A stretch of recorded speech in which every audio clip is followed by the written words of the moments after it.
Bueno, ahora entraremos a analizar el tema relacionado con la ley sobre la celebración de tratados. Esta ley es reglamentaria del artículo 133 constitucional y el objetivo de la misma consiste en regular, reglamentar todo lo relacionado con la celebración de tratados y acuerdos interinstitucionales. ¿En el ámbito de qué? Pues del derecho internacional público.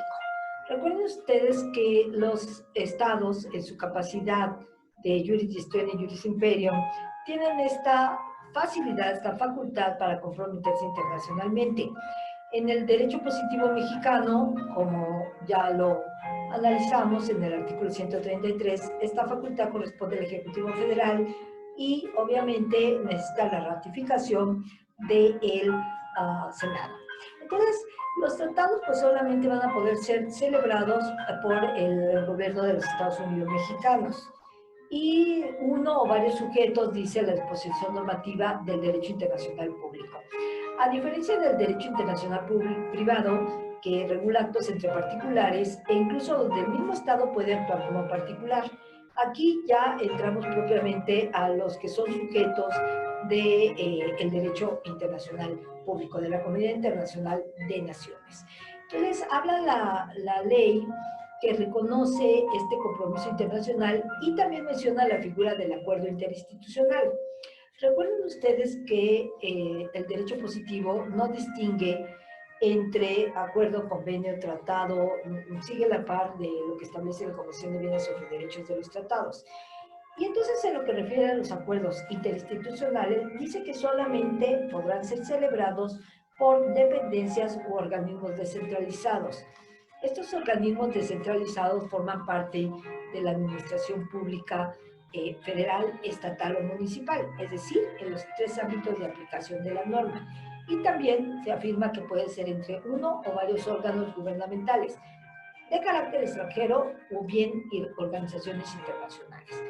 Ese es el objetivo de esta disposición normativa, comprometernos internacionalmente a la par que nos estamos desarrollando como miembros de la Comunidad Internacional de Naciones. Nuestro 133, recuerden ustedes en esta trilogía de esta Constitución, los tratados que celebra el Ejecutivo con aprobación del Senado y las leyes tanto federales o locales, será la ley suprema de toda la Unión.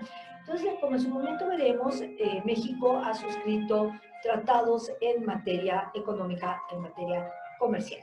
Nosotros tomamos el mismo concepto que maneja Viena sobre el tratado y dice que es cualquier convenio regido por el derecho internacional público, celebrado por escrito entre el gobierno de los Estados Unidos mexicanos, uno o varios sujetos de derecho internacional público.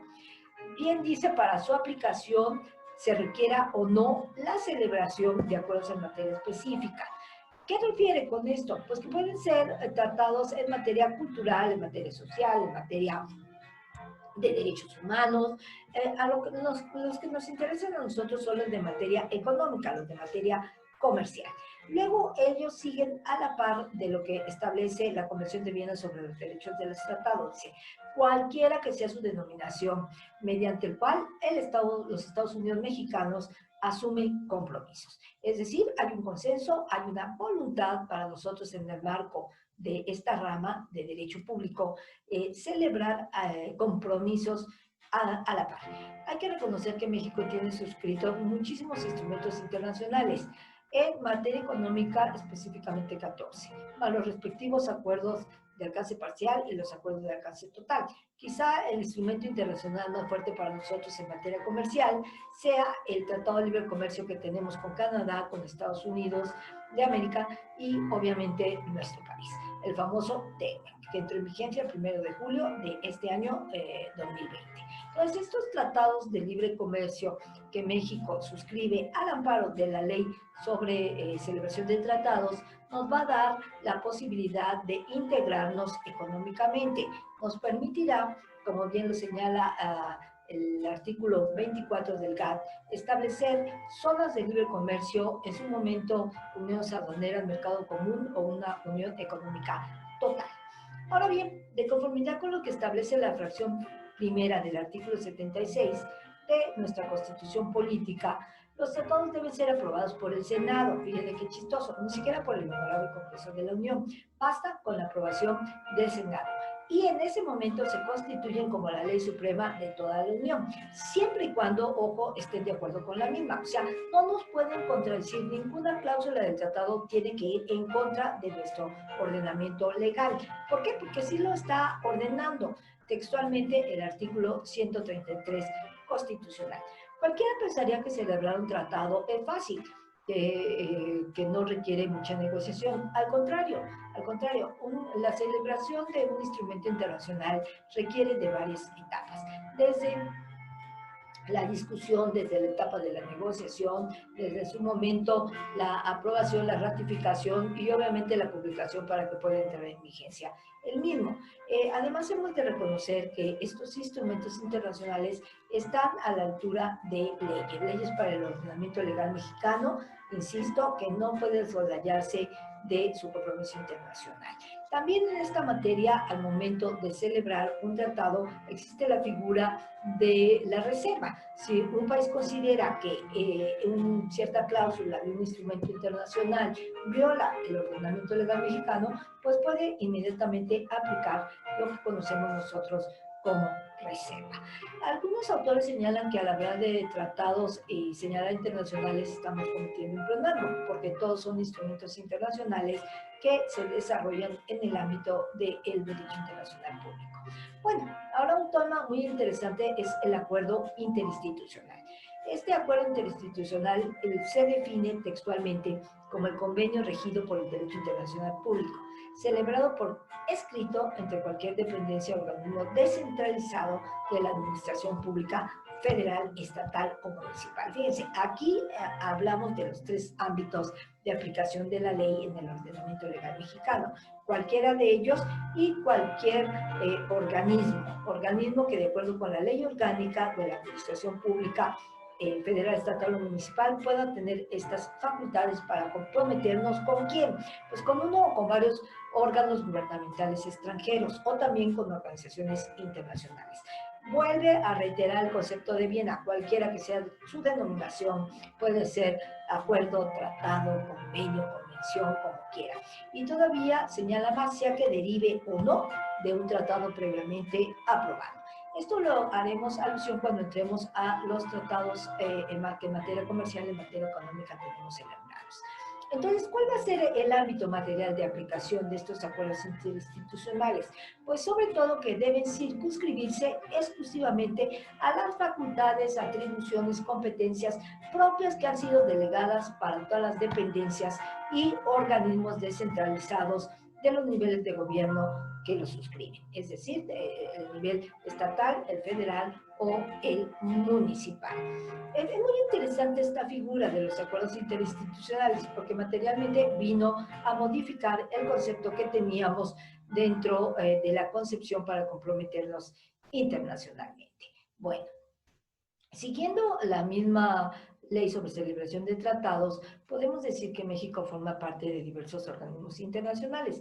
La Organización de los Estados Americanos, la OEA, formamos parte de la Organización de Naciones Unidas, formamos parte en el ámbito comercial de la Organización Multilateral de Comercio, formamos parte de la OCDE, de la Organización de Cooperación Económica y Desarrollo de los Estados. O sea, somos un país que tiene mucha actividad dentro de la comunidad internacional de naciones y por ende es muy factible que nosotros firmamos y ratificamos y publicamos y cumplimos con estos compromisos internacionales que tenemos suscritos.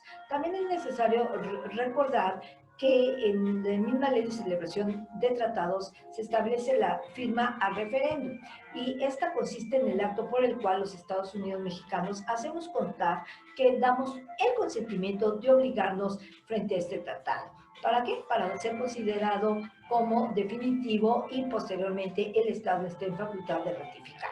Nosotros ratificamos el tratado que nos hace miembros de la Corte Penal Internacional que reconoce su competencia, el famoso Tratado de Roma, que obligó al Estado mexicano a modificar, derogar, para ser exacto, la pena de muerte. También hemos suscrito el Tratado con el TECME, que ya señalé, con el TLCUE, que es con la Unión Europea, tenemos un tratado con Mercosur, Paraguay, Uruguay, Argentina, Brasil, tenemos un tratado, estoy hablando de los comerciales, tenemos un tratado con Bolivia, tenemos un tratado con los países en un momento dado del grupo andino, también que nos permiten realizar, intercambiar, comercializar bienes, servicios, y tanto en el terreno intangible como en los intangibles.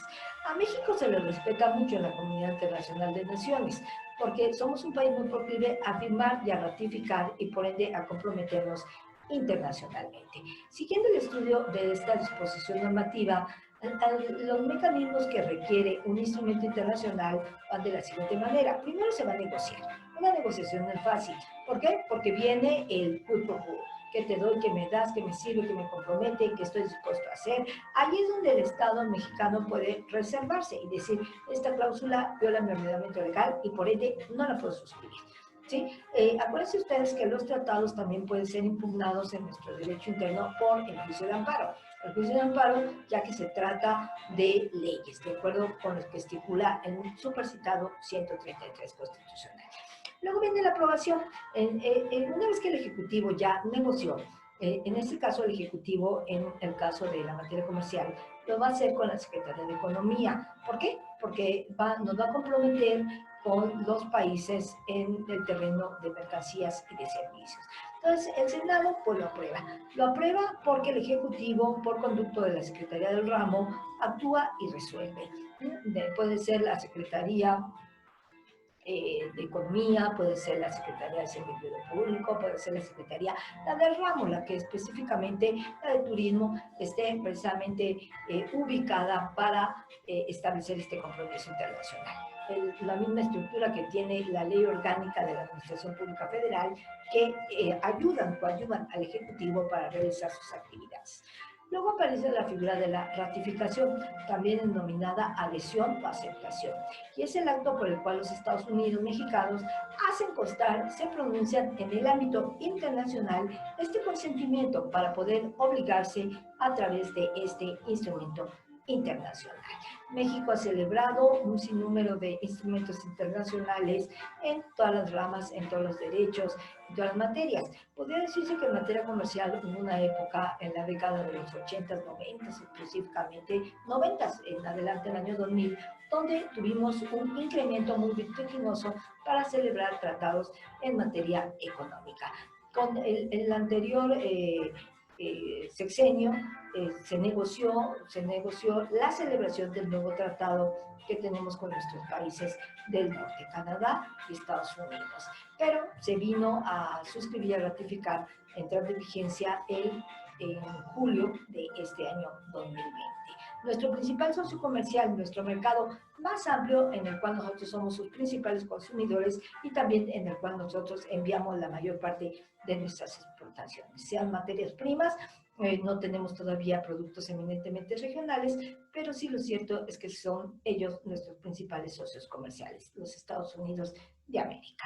Entonces, en este concepto de las relaciones comerciales internacionales podemos decir que la fracción sexta define lo que vamos a entender por plenos poderes y textualmente cita: es el documento mediante el cual se designa a una o varias personas para representar a los Estados Unidos mexicanos en cualquier acto relativo a la celebración de tratados. O sea, ellos llegan con estas facultades a las mesas de negociaciones. Acuérdense que hay países en donde las mujeres no negocian, sobre todo en el derecho islam, y tampoco si están en Ramadán, tampoco pueden tomar alimentos en lo que dura un proceso de negociación. Nosotros a eso, en ese tema no tenemos ningún problema. Nosotros, al ser occidentales y al ser un Estado laico, pues obviamente nuestros márgenes de negociación son dentro de la comitiva que se integre, y que autorice el Ejecutivo, al cual se le asignan estos plenos poderes. Luego lo que decíamos de la reserva. Esta reserva se conceptualiza como una declaración que se formula al firmar, ratificar, aceptar o bien adherirse a un tratado, con el que objeto de excluir o modificar los efectos jurídicos de ciertas disposiciones de este tratado. ¿En cuanto a qué? En cuanto a su ámbito de aplicación.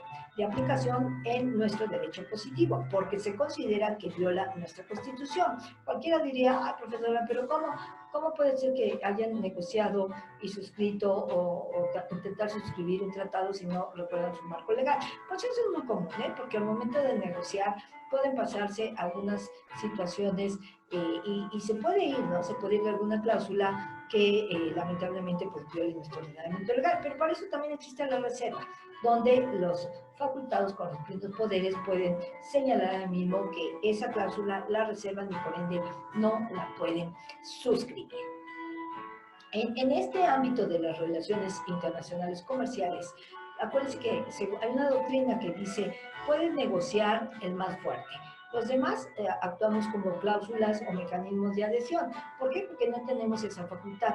Sin embargo, con los procesos de integración, sobre todo al ser miembro de la Organización Multilateral de Comercio, recuerden que en esta materia tenemos lo que acuerdan las partes económicamente fuertes, inmediata e incondicionalmente se hará extensivo a los económicamente débiles. Esto es lo que nosotros llamamos la cláusula de la nación más favorecida, reconocida en el artículo 1 del Acuerdo General sobre Aranceles Aduaneros y de Comercio, el GATT. Entonces, esta posibilidad que tenemos en materia comercial de negociar en bloque del multilateralismo comercial, pues nos ha servido mucho para tener un buen desarrollo tanto comercial como económico.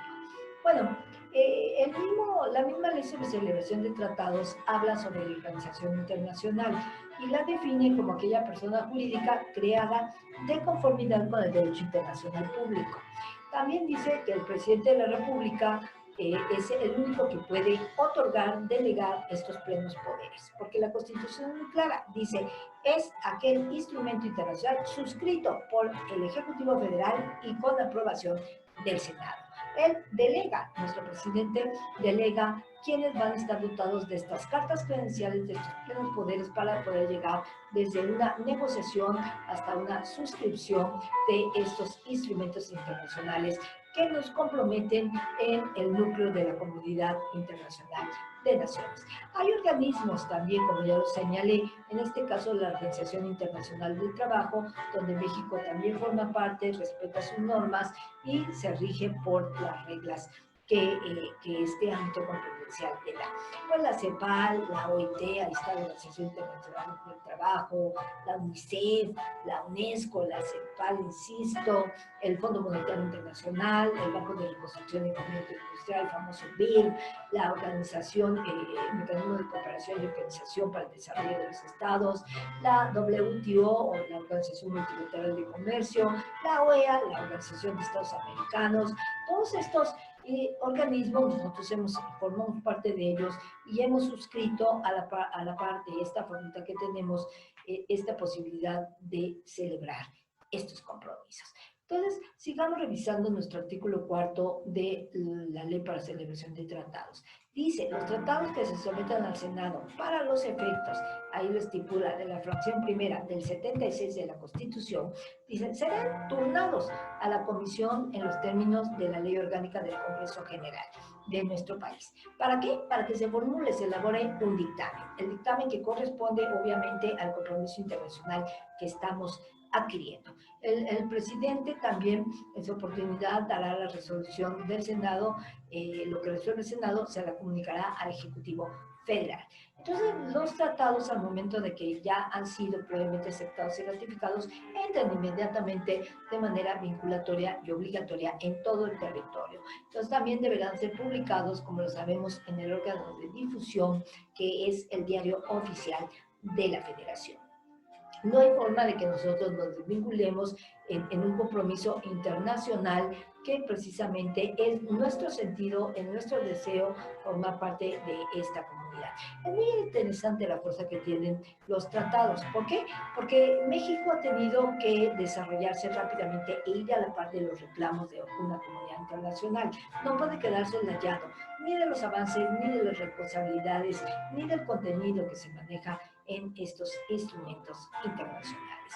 Entonces, revisando ya propiamente el artículo 5 de la ley que estamos comentando, ahí se establece la voluntad de nuestro país para aplicarse. Se hace a través, obviamente, de las famosas notas diplomáticas del canje o bien, lo que la ley señala, el depósito del instrumento. Luego vendrá de la negociación la ratificación, la adhesión o aceptación y mediante la cual obviamente se le notificará en su momento procesal que ya el Senado ha ratificado este instrumento internacional. O sea, se lee muy rápido eso, aceptación, adhesión, ratificación, pero la verdad, un tratado para suscribirlo duran años en negociaciones, años en ver un quid pro quo, insisto, qué te doy, qué me das, qué me sirve, qué me conviene, por qué voy a formar parte de esto, por qué me estoy obligando yo voluntariamente al margen de las cláusulas o a la luz de las cláusulas que se están estipulando en este instrumento internacional. Vemos aquí un sinnúmero de situaciones donde el Estado mexicano, obviamente, al dar su suscripción, también se verá obligado a participar y dará la competencia para entrar en las jurisdicciones internacionales, llámese Corte Penal Internacional, llámese Corte Interamericana de Derechos Humanos, llámese Corte Internacional de Justicia. ¿Por qué? Porque es voluntad del Estado mexicano precisamente respetar, hacer valer, adquirir un compromiso con sus demás miembros. Entonces, el artículo 6 señala que la Secretaría de Relaciones Exteriores, sin afectar obviamente las facultades, las competencias que tienen otras dependencias y entidades de nuestra Administración Pública Federal, va a buscar coordinar las acciones necesarias para que se celebren los tratados. Además, estará facultada para dar una opinión acerca de la procedencia y sobre todo suscribirlo. Esta suscripción también está obligado a estimularlo, a escribirlo en el registro correspondiente. ¿Por qué tenemos todo este mecanismo? Pues precisamente lo que buscamos es que haya una certeza, una seguridad jurídica para poder que el Estado mexicano asuma su responsabilidad. ¿Correcto? Bueno, ahora siguiendo este tenor vamos hacia el artículo 7. El artículo 7 de la ley que estamos comentando establece textualmente que dentro de estas facultades que tienen las dependencias, las entidades, los organismos descentralizados de la administración pública en sus tres ámbitos, fíjese bien como el texto es reiterativo, federal, estatal, municipal. ¿Por qué? Porque también maneja los acuerdos interinstitucionales, ¿no? Y dice que sobre todo que se pretenden celebrar con otros órganos gubernamentales, bien sean de carácter extranjero o bien sean organizaciones internacionales. Entonces, la Secretaría de Relaciones Exteriores está obligada para formular el dictamen correspondiente. Antes era muy común que el Relaciones Exteriores estuviera en la suscripción de todos los instrumentos, pero con el paso del tiempo se han ido especializando y han tenido ellos mismos que invitar a otras secretarías del ramo. Por ejemplo, Senectur, la Función Pública, la Secretaría de Educación Pública, la Secretaría de la Defensa Nacional, Hacienda y Crédito Público, Relaciones Exteriores, lo que decía, la propia Secretaría de Economía, Comunicaciones y Transporte, la Secretaría de Salud, o sea, todos estos organismos, estas dependencias de la administración pública tienen la obligación de vigilar, tutelar, tanto por el respeto a nuestro orden normativo como el compromiso internacional, tal y cabal cumplimiento en la forma y los términos como nos estamos adhiriendo. Asimismo, podemos señalar que el artículo 8 refiere a la figura tan importante, tan interesante que es el acuerdo interinstitucional. Habla tratado de acuerdo, porque ya dijimos, la Constitución a lo largo de su texto constitucional no distingue, se reza con lo que estipula, establece, viene sobre la celebración de tratados.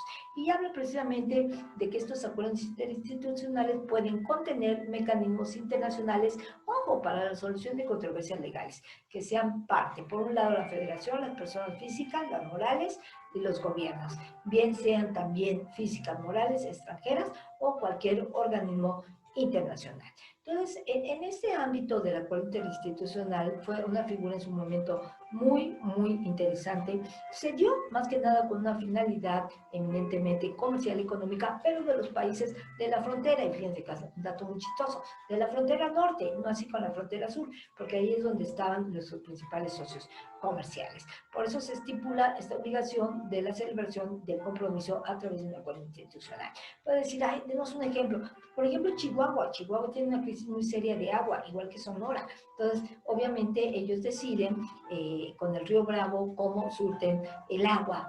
Ahorita ustedes saben que hay un problema muy fuerte porque dice que Chihuahua se está quedando sin agua, ya que precisamente los Estados Unidos, con los que hacen frontera, Nogales, por ejemplo, en el caso de Sonora, esta parte del otro lado, Texas, Nuevo Laredo, ellos determinan si abren o no el agua para dejarla pasar a nuestro territorio. Por eso se habla de ese acuerdo interinstitucional, se les faculta a los municipios, se les faculta en un momento dado al ámbito estatal para poder adquirir sus compromisos. Pues también dice que en materia de controversias, se dará el mismo trato tanto a nacionales como a extranjeros y sobre todo nos basaremos en el principio de reciprocidad internacional. También aseguran a las partes la garantía de audiencia y el due process law, el debido proceso legal en el ejercicio de su defensa. Acuérdense, en este terreno es muy importante que se hagan valer tanto las garantías de certeza como de seguridad jurídica. La fracción tercera habla precisamente de que es importante que el Estado mexicano garantice que la composición, la conformación de sus órganos de decisión deben asegurar su imparcialidad. Si nos vamos al terreno económico-comercial, ustedes saben que nosotros tenemos los paneles del capítulo 11, del capítulo 19 y del capítulo 20.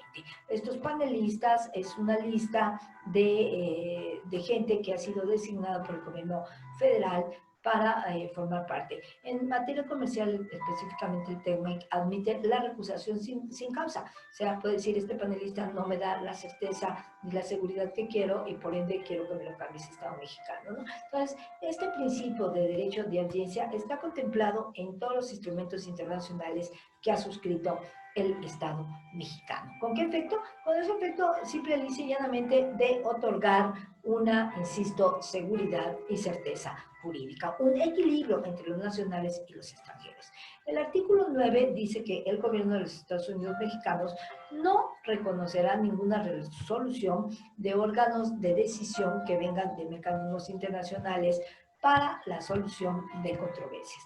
¿Cuándo qué? Cuando esté de por medio la seguridad del Estado, el orden público o cualquier otro interés esencial de la nación. Aquí es muy claro, ¿por qué? Porque lo que se trata de preservar, de vigilar el bien jurídico tutelar, pues indiscutiblemente es la seguridad nacional. El orden público, que ya saben que cada sistema legal tiene su concepto muy arraigado a sus costumbres, a su esencia de que va a entender por orden público. Lo que es permitido en un país, en otro no es permitido y así sucesivamente, ¿no? Algunos tienen despenalizado el aborto, otros tienen despenalizado el uso de estupefacientes, otros tienen despenalizada la prostitución. Por eso iríamos a cada caso particular y analizando qué entiende por orden público ese sistema legal. Y el bien común, que junto con el orden público son dos bienes jurídicos a tutelar. Bueno, el artículo 10 habla precisamente de que el presidente de los Estados Unidos mexicanos nombrará, en los casos que la federación sea parte, los mecanismos internacionales que sean necesarios aplicar para solucionar estas controversias. Las controversias que están estipuladas en el artículo 8, ¿no? Los árbitros, los comisionados, los expertos de los órganos de decisión. Por eso, en materia comercial, la lista la postula la Secretaría de Economía con expertos, gente reconocida de buena reputación, para poder tutelar los intereses de nosotros, del Estado mexicano. Entonces, así tenemos esta conformación de los instrumentos internacionales y del ámbito de aplicación de nuestro derecho. También podemos señalar que dentro de esta misma disposición normativa y ya casi llegando a su fin, aparece el artículo 11. El artículo 11 que refiere a las resoluciones. Llámese sentencias, recuerden ustedes que pueden provenir de tribunales, de órganos eminentemente jurisdiccionales, llámese laudos arbitrales que vienen de mecanismos alternos de solución de diferencias, el famoso arbitraje, que es un mecanismo cuasi jurisdiccional flexible, integrado o designado por expertos, donde las partes confían y donde tienen que dar cumplimiento a esta resolución. Y todas aquellas disposiciones o resoluciones jurisdiccionales que derivan de la aplicación de los mencionados mecanismos internacionales que están enfocados precisamente a solventar y resolver las controversias legales, que como ya lo dijimos, están estipuladas en el artículo 8 de la presente disposición normativa y sobre todo deben buscar una eficacia. Deben ser reconocidos en toda la República, pueden utilizarse como prueba en los casos nacionales, es decir, podemos invocar el precedente. Recuerden ustedes que nosotros, al ser romano-canónicos germánicos, nuestros precedentes en un momento dado no tienen tanta vinculación ni obligatoriedad, pero por ejemplo un precedente de la Corte Interamericana de Derechos Humanos sí es vinculante y obligatoria para el Estado mexicano. En materia comercial, al estar en un litigio, las soluciones que salgan, por ejemplo, del capítulo 19 en materia de prácticas desleales, dumping o subvención, estas resoluciones pueden ser invocadas como precedente, pero no tienen una fuerza ni vinculante ni obligatoria. Sí pueden marcar cierta línea para poder resolverlos. No así las decisiones que vengan del órgano de solución de controversias, de la Organización Multilateral de Comercio. Esas sí son vinculantes y obligatorias para el Estado mexicano. Entonces también habla, ya para concluir esta disposición normativa, que todos estos compromisos, que todas estas resoluciones se dan o se desarrollan en el marco de nuestro derecho positivo mexicano, siguiendo los procedimientos establecidos tanto en el Código Federal de Procedimientos Civiles y todos los tratados aplicables en la materia. Muchas gracias por su atención.